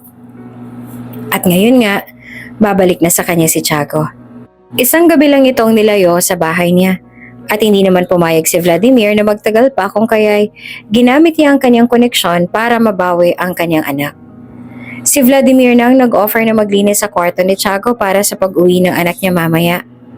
Gusto niya kasi na maging espesyal ang pagbabalik ni Tiago sa bahay para kahit papaano ay makabawi rin siya sa kanyang anak sa lahat ng mga naging pagkukulang niya dito. Sir, lumapit sa kanya si Yaya Manet. Kay Tiago po ang singsing na to, nahulog niya po siguro. Nakita ko sa ilalim ng study table niya. Napatitig doon si Vladimir. Bumilis ang pintig ng kanyang puso nang matandaan niya ang singsing na iyon. Kinuha naman ni Vlad ang singsing at tinitigan iyon ng mabuti. Mariin din siyang lumunok. Hindi siya maaaring magkamali. Ang singsing na ito ay ang promise ring na ibinigay niya sa kanyang dating kasintahan. Ang babaeng matagal niya nang hinihintay na bumalik. Ang babaeng pinangakuan niya ng kasal at sinumpaan na makakasama niya hanggang sa pagtanda. Ngunit paanong napunta ang singsing na to sa batang inampon niya? Sir? Nag-angat siya ng tingin kay Yaya Manet. May problema po ba, sir? Ang singsing na to. Pag-aari ba talaga to ni Tiago? Napatango si Yaya Manet na natandaan ng singsing. Opo, sir. Nakikita ko po siya na laging kinakausap yan bago matulog sa gabi. Alam mo bang dahilan kung bakit nasa kanyang singsing na to? Noong tinanong ko po siya, ang sabi niya, galing daw po kasi yan sa kanyang ina. Hindi niya raw po nilalayo yan kasi para bang nakakausap at kasama niya rin ang mama niya. What? His mom? Is my ex? Vladimir felt so stupid dahil hindi niya agad nalaman iyon. Gayong tumira si Tiago sa bahay niya sa loob ng mahigit 1 buwan. Kung siguro hindi lang siya naging sobrang busy sa kanyang trabaho, baka nalaman niya agad ang lahat ng ito tungkol sa kanyang anak. Ang batang inampon niya na maaaring anak ng kanyang dating kasintahan na matagal niya nang hinihintay. Daddy! Yay! Nandito ka na po! Masayang-masaya na tumakbo si Tiago palapit sa kanya nang makita siya. Dumukwang din si Vladimir at niyakap ng mahigpit ang anak. Kukunin mo na po ba ako? Ang mga mata ni Tiago ay kumikislap sa tuwa. Daddy, ano pong problema? Nakakunot ang noon ni Tiago nang makita nito na nangingilid ang luha sa kanyang mga mata. I'm sorry. Niyakap niyang muli si Tiago. Hinayaan kong ilayo ka nila sa akin. Ayos lang po yun, Daddy. May maganda akong balita sa'yo. Ano po yun? Kumala siya sa yakap at may bahid pang ngiti sa kanyang mga labi na tumingin siya sa mata nito. Ipaglalaban ko ang case mo para hindi ka nila tuluyang ilayo sa akin. Talaga po? Yes. Inabot na ni Vladimir ang mukha ni Tiago at masuyo itong hinaplos. Hindi ko hahayaan na ilayo ka nila sa akin. Maraming salamat po, Daddy. I'm really sorry. Niyakap niya ulit ito ng mahigpit kapag kuha na hinagkan ang noo ng anak. Hindi ko na ipakita sa'yo kung gaano kitang kamahal at kahalaga sa akin. Ayos lang po yun, Daddy. Naiintindihan ko naman po kayo. Masaya si Tiago na bumalik sa kanilang bahay. Nalaman din ni Vladimir na ang mga taong nasa likod kaya kinuha sa kanya si Tiago ng mga tiga DSWD ay ang kalaban niya sa negosyo. Kung kaya naman ay hindi na pumayag si Vladimir na maulit pa iyon. Maging ang balak sana niyang pakikipag-partnership sa kanila ay hindi niya na itinuloy dahil batid na nila na hindi yon magiging magandang move. Tinupad na rin ni Vladimir ang pangako sa kanyang anak na hahanapin nila ang ina nito. Gusto niya rin kasi na makasigurado na ang ina ni Tiago na si Bernila at ang dati niyang kasintahan na may parehong pangalan ay iisa lamang. Gusto niya rin na makita ang dati niyang kasintahan na pinangakuan niya ng kasal. Mga bata pa sila ni Bernila noong nangako siya dito na pakakasalan niya ito. Ngunit dahil sa kailangan ni Vladimir na mag-aral sa ibang bansa, kailangan na itong iwan niyon. Yan nga lang, mula nung umalis siya ng bansa ay wala na siyang naging balita kay Bernila. Hindi niya alam kung ano ang nangyari dito at kung ano ang dahilan at bakit bigla na lang itong hindi nagparamdam. Hinahanap niya naman ito, lalo na nung nakapagtapos na siya sa pag-aaral at magsimula na sa pagtatrabaho sa corporate world. Hanggang sa naging chairman na siya, subalit hindi niya talaga ito nahanap. Hindi niya alam kung ano bang nangyari sa kanyang dating kasintahan. Hindi niya alam kung tuluyan na ba siya nitong nilimot, kung buhay pa ba ito, o baka may iba na itong pamilya. Ngunit ngayon nga ay muling nabuhay ang pag-asa niya na makikita niyang muli ang dati niyang kasintahan. Kaya rin siguro magaan ang loob niya kay Tiago noong unang beses niya palang ito nakita dahil ito pala ang magiging dahilan para muling magtagpo ang landas nila ng dati niyang minamahal. Sir, magandang balita. Nahanap na po ang ina ni Tiago. Alam na rin po nila kung saang ospital siya dinala. Balita ni Saint na dahilan para pareho sila ni Tiago na mabuhayan ng loob. Nagkatinginan silang dalawa ni Tiago. Ang mga mata nito ay kumikislap sa labis na tuwa. Talaga? Maaari ba namin siyang puntahan? Opo, sir. Hindi nga sila nagsayang pa nagsandali. Nalaman nila na inilipat pala sa mas maliit na ospital ang ina ni Tiago, ngunit pagdating nila doon, hindi inaasahan ni Vladimir ang kanyang nalaman at nakita. Dahil ang babaeng minamahal niya, ang babaeng hinihintay niya ng katagal ay nananatiling nakaratay sa kama at ayon sa mga doktor, lagpas 2 taon na raw na walang malay. Matapos makaranas ng domestic violence habang nagtatrabaho ito sa ibang bansa at tumalon mula sa ika-4 na palapag para lamang makatakas at subukan na makabalik sa nag-iisang anak. Sa ngayon ay wala pa rin po kami nakikitang senyales na magigising pa ang pasyente. Sobrang lala po kasi ng head injuries niya dahil sa pagbagsak niya mula sa ika-4 na palapag. Sa totoo lang po ay swerte nga pong maituturing na nagawa niya pa rin makaligtas at hindi siya namatay on the spot. Malapit na rin pong sumuko sa kanyang mga doktor. Ayon po sa dating hospital kung saan siya nakadetain noon, sinukuan na raw po siya ng mga doktor doon lalo pat pinabayaan na rin po siya ng gobyerno, kahit ng sarili niyang pamilya. Malungkot na paliwanag ng doktor kay Vladimir. Huwag niyo po siyang susukuan. Magbabayad ako ng kahit na magkano. Basta wag lang siya mawawala sa amin ng anak ko. Pakiusap ni Vladimir sa doktor.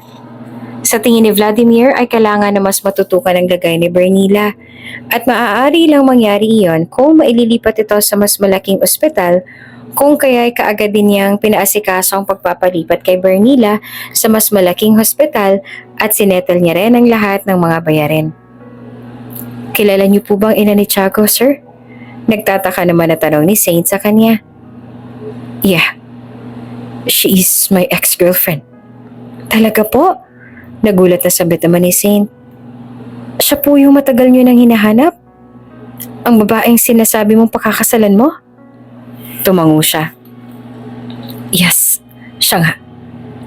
Wow, napakaliit naman pala talaga ng mundo. Sino mag-aakala ng ina ng batang inampun niyo ay ang babaeng matagal mo na palang hinahanap? Pero kung anak niya si Tiago, ang ibig bang sabihin nun ay baka tunay na anak mo si Tiago? Tumango ulit siya. Nagagalak ang puso niyang isipin na tunay niyang anak si Tiago, ngunit hindi rin mawala sa kanya ang takot dahil baka hindi na ulit nila makasama si Bernila dahil kahit ang mga gagaling ng mga doktor ay nahihirapan na rin sa lagay na ito. Kaya pala kamukhang-mukha mo si Tiago, sir. At unang kita ko pa lang sa kanya, abay napagkamalan ko agad siyang anak mo. Tama pala talagang kutob ko. Masaya na sabi ni Saint. Sana nga po ay tunay mo talaga siyang anak para mabuo ng pamilya ninyo. Maya-maya lamang din ay pumasok ulit si Vladimir sa loob ng ICU kung nasaan si Tiago. Nakabantay sa ina nito at halos ayaw nang lumayo sa takot na baka'y muli itong mawalay sa ina. Anak, tawag niya kay Tiago. Bakit po, Dad? Sabay lapit nito sa kanya. Kinuha ni Vladimir ang singsing na ginawa niyang pendant. Ang singsing na ito, hindi ba't galing to sa iyong ina? Wow, nasa iyo po pala yan. Akala ako po'y nawala ko na yan. Si Mama po kasi nagbigay sa akin yan. Mariin naman siyang napalunok. Sinabi niya na sa'yo kung kanino galing ang singsing na yan, ibinigay niya yan sa'yo? Tumango si Tiago at tumingin ang mga mata niya. Opo, ang sabi po ni Mama ay galing daw po yan sa aking ama. At doon ay tuluyan nang bumuhos ang luha sa kanyang mga mata. Ang batang inampon niya, ang batang itinuring niyang anak, ay siya palang tunay niyang anak. Bakit po? Nagugulahan na tanong ni Tiago. This ring is for me. Ako ang nagbigay nito sa mama mo bago kami naghiwalay. Po? Namilog ang mata nito na may nangilid din na luha. Ang ibig po bang sabihin nun ay ikaw po ba talaga ang aking ama? Tumango si Vladimir. Kung iyon ang sinabi niya sa'yo nung binigay niya sa'yo ang singsing na to, then yes, malaking posibilidad na ako nga ang iyong ama. Talaga po? Oo, anak. Niyakap ni Vladimir ang anak. Maaari na ako nga ang iyong tunay na ama. Kung ikaw man po ang papa ko, masaya po ako dahil matagal na po kitang hinahanap. Para makasigurado kung tama nga ang kutob niya na anak niya nga talaga si Tiago, ay nagpa-DNA test pa sila at ang resulta ay positive. Anak niya nga talaga si Tiago. Nagkaroon sila ng anak ni Bernila bago siya umalis. Malaki naging pagsisisi ni Vladimir dahil hindi niya naalagaan ang kanyang mag-ina noong mga panahon na kailangan siya ng mga ito. Kung siguro lang nalaman niya agad na nagkakaanak sila ni Bernila, baka hindi na maranasan ng kanyang mag-ina ang hirap. Baka hindi na naranasan ni Tiago ang magpalapoy-laboy. Baka rin hindi na nauwi sa ganito ang lagay ni Bernila. Tiago, bakit nandito ka na naman? Hindi ba't ang sabi namin sa'yo ay wag na wag ka nang babalik dito? Galit na sabi ni Chang Marie nang makita ang anak ng pamangkin na bumalik na naman matapos ang ilang buwan. Hindi ho ba't may karapatan siyang bumalik dito dahil ang bahay na to ay pag-aari ng kanyang ina? Tanong ni Vladimir kaya napatingin sa kanya si Chang Marie. Maging ang pamilya nito ay lumabas din. At sino ka naman? Bakit nandito ka? I am Tiago's father and the soon-to-be husband ng kanyang ina na pinabayaan niyo lang kahit pabatid niya na kailangan niya kayo. Nimoy kulog ang boses ni Vladimir. Ano? Bakit nagpakita ka na? Anong kailangan mo sa amin? Nauutal at puno ng sindak ang mga mata na tanong ng Chang Marie. Nandito ako para bawiin mula sa inyo ang bahay at lahat-lahat ng pag-aari ng aking mag-ina na kinamkam ninyo. Nandito rin ako para pagbayarin kayo sa ginawa niyo sa aking anak. Hindi. Hindi mo mababawi sa amin ang bahay na to. Laking pahiya ng mga ito nang lumapit ang kinatawan ng bangko at sinabi na walang karapatan ng mga ito sa bahay na pag-aari ng pamangkin. Ilabas niyo ang lahat ng mga gamit nila. Itapon niyo sa kalsada. Mariin na utos si Vladimir sa mga tauhan. Lahat ng mga mahahalagang gamit, sunugin ninyo. Iyak ng iyak ang mga ito na makita na nilalabas na nga ang mga gamit nila at ang lahat ng mga kapitbahay nila ay naroon din at nakikiusyoso sa nangyayari. Hindi pa siya nakontento. Walang katumbas ang sakit na idinulot nila sa kanyang mag-ina, kaya inutusan niya ang kanyang sekretary na palapitin ang mga pulis na kasama nila para dakpin ang tiyahin at tiyuhin ni Bernila. Kaya tuluyan na ngang napaluhod ang mga ito sa kanyang harapan. Siguraduhin niyo rin na walang ibang masisulungan ang kanilang mga anak. Wala silang kahit anong trabaho na mahahanap. At mas lalong hindi na magkakaroon ng pagkakataon na makasama ang kanilang mga magulang. Gusto ko na maranasan nila kung gaano kasakit ang pinadanas nila sa aking anak. Kahit ano pang pagmamakaawa ng mga tao sa kanya at sa kanyang anak, wala na silang naramdaman ni Katiting na awa. Wala nang puwang ang habag sa kanyang puso para sa mga taong ni minsan ay hindi pinahalagahan ng buhay at dignidad ng kanyang mag-ina. Pagkatapos niyang ipabilanggo ang tiyahin at tiyuhin ni Bernila, agad naman niyang inaksyonan ang nangyari kay Bernila noong nasa ibang bansa pa ito. Nang malaman ng gobyerno na may koneksyon si Bernila sa mga Valcarcel, saka pa lamang sila kumilos ng buo para magbigay ng katarungan sa pangyayari. Ang kaso ni Bernila ay umingay, nagdulot ng alitan sa pagitan ng dalawang bansa at naging mitya ng masalimuot na usapin. Sa kabila ng hirap ng laban, sila ay nagtagumpay at ang hatol sa dating amo ni Bernila ay habang buhay na pagkakakulong sa isang Bartolina. Isang kulungang walang pintuan at bintana, kundi maliit na butas lamang na halos walang masilip na liwanag. Tanging makikita lamang nila ay bato sa selda. Makakatikim lamang sila ng liwanag tuwing umaga. Kung papalarin na may masilip na sinag mula sa maliit na butas sa dingding. Wala silang magiging ibang kasama sa loob ng Bartolina at maging ang tubig at pagkain ay magiging limitado. Isang pagtrato na kung ituring ng iba ay pararing unti-unting pagpatay. Umabot ng 1 taon bago maparusahan ng mga ito. Subalit okay na yon kaysa naman habang buhay na hindi nila pagbayaran ang kanilang ginawang kasalanan. Ang buong akala ng lahat ay wala ng pag-asa na muli pang gigising si Bernila, ngunit sa awa ng Diyos dahil sa walang tigil na pagdarasal, muli itong nagkamalay. Naging paralisado nga lamang dahil sa brain injury, ngunit nabuo naman muli ang kanilang pamilya. Mama, ang akala po namin ni Papa hindi ka na po ulit namin makakasama. Sobrang masaya po ako ngayon na buo na po tayo at makakapagsimba na po tayo na magkakasama. Sabi ni Tiago habang hawak nito ang kanilang mga kamay. Napangiti naman si Bernila. Nakaupo ito sa wheelchair nito at dahil sa therapy ay unti-unti na ulit na bumabalik sa dati ang pagsasalita nito. Ako rin anak. Masaya ako na kasama ko na kayo ng dati mo ngayon. Tunay na may awa ang Diyos. Hindi niya tayo pinabayaan matapos ang lahat ng mga nangyari sa ating buhay. Napangiti naman si Vladimir at niyakap ang kanyang mag-ina sabay sabi, may awa ang Diyos. Ngayon nga nabuo na ang kanilang pamilya matapos ang lahat ng pagsubok na dumating at kinaharap nila, pinapangako ni Vladimir na wala siyang ibang gagawin kundi mahalin, alagaan at pasayahin ang kanyang mag-ina hanggat sa abot ng kanyang makakaya. Kung bago ka pa lang sa channel na ito, Ate Jane TV, huwag kalimutang pindutin ang notification bell and subscribe button. Sana po hindi naman malaking abala sa inyo ang pagpindot ng subscribe button dahil ang kapalit po nito ay ang pagsuporta para makapag-produce ng mga libreng stories sa mga channels ni Ate Jane. Maraming salamat!